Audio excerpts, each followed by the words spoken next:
ABM CRB का first exam है और इसकी सिलेबस प्रायोरिटी को जाना काफी ज्यादा इंपॉर्टेंट है, बिकॉज इसका एग्जाम क्लियर कर लिया है तो आगे के लिए आपका कॉन्फिडेंस लेवल और ज्यादा बूस्टअप हो जाता है।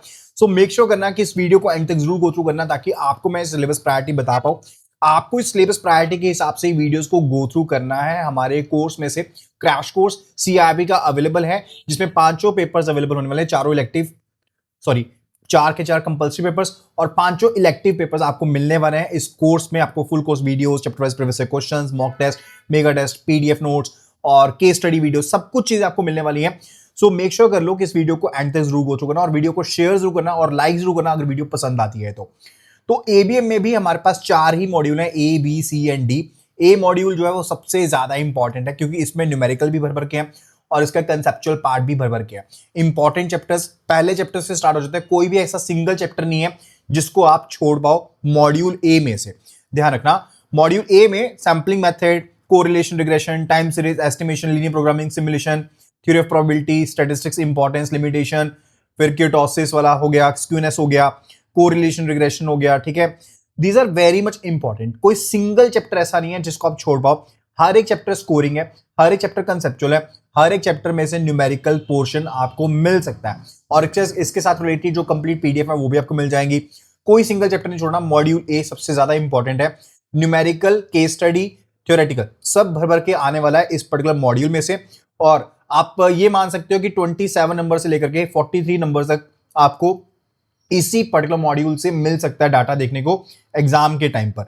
अच्छा, जो सेकंड मोस्ट इंपॉर्टेंट हम मॉड्यूल मानेंगे इस टाइम के ऊपर, एग्जाम क्योंकि आने वाले हैं बिल्कुल, तो वो हम कंसीडर करने वाले हैं मॉड्यूल सी को। हालांकि मॉड्यूल बी भी जो एचआरएम से रिलेटेड है काफी इंपॉर्टेंट है, लेकिन फिर भी मैं कहूंगा module C is the second most important module.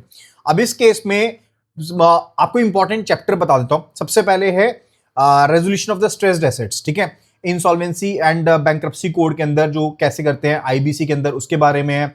Rehabilitation recovery के बारे में है जो चैप्टर है वो काफी इंपॉर्टेंट है। Term loan, working capital finance वाला chapter, analysis of financial statement again very much important. Credit management का ओवरव्यू एंड उसके बाद क्रेडिट डिलीवरी हो गया, क्रेडिट कंट्रोल मॉनिटरिंग हो गया। These are very much important chapters. ठीक है, लगभग इस प्रायोरिटी में आपको चैप्टर्स को कवर भी करना है जब आप पढ़ने बैठेंगे। इसी प्रायोरिटी में गो थ्रू कीजिएगा जैसे मैंने आपको अभी बताया है।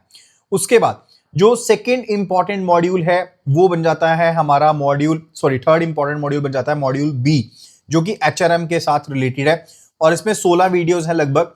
ठीक है, तो आपको इन वीडियोस को गो थ्रू करना है। एंड इसमें अगर हम इंपॉर्टेंट पॉइंट्स की बात करें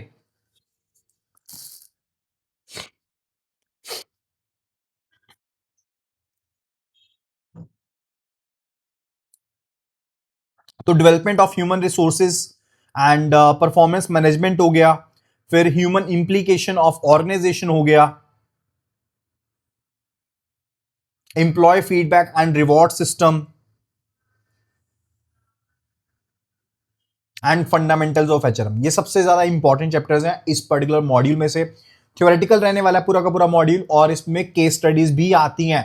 ठीक है, अब साल 1.5 साल पहले एक एग्जाम आया था जिसमें लगभग 30 नंबर का पेपर इसी मॉड्यूल में से आ गया था। ठीक है, ऐसी चीजें भी हो जाती हैं। सो ये जो एनालिसिस आपको बता रहा हूं ये कंप्लीट एनालिसिस है over the time horizon of 5 to 7 years, उसके हिसाब से बता रहा हूं। कुछ एक चीजें चेंज हो सकती हैं, एज इट इज नहीं होती है, लेकिन फिर भी एक जजमेंट प्रोसेस रहता है कि इनमें से चीजें रहेंगी।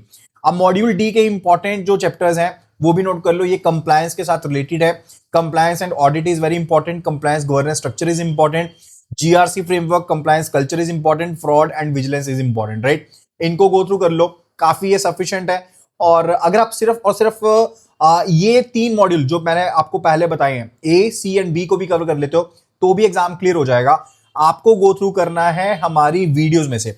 अब देखो क्वेश्चन ना ये बनता है, जो स्टूडेंट्स है वो ये कहते हैं कि कौन सी वीडियोस को हम फॉलो करें।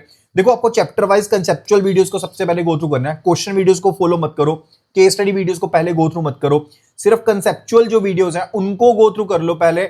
उसके बाद अगर टाइम बचेगा तो फिर प्रीवियस ईयर क्वेश्चन जो चैप्टर वाइज क्वेश्चंस की फॉर्मेट में है उनको गो थ्रू करना। फिर टाइम बचेगा तो केस स्टडी वीडियोस या जो वीडियो क्वेश्चंस है उनको गो थ्रू करना, पहले उनको गो थ्रू नहीं करना है। अभी भी आप क्रैश कोर्स में एनरोल कर सकते हो और बहुत कम प्राइस के ऊपर आपको 5 के 5 पेपर्स का एक्सेस मिल जाएगा। तो अभी के अभी ज्वाइन कर लो। वेट किस चीज की कर रहे हो? सिंपली लिखो सीआईबी क्रैश कोर्स और उसे व्हाट्सएप कर दो टू द नंबर 8360944207। And I will be sharing each and everything with you, right? अभी कभी ज्वाइन कर लो and start your preparations. Happy learning.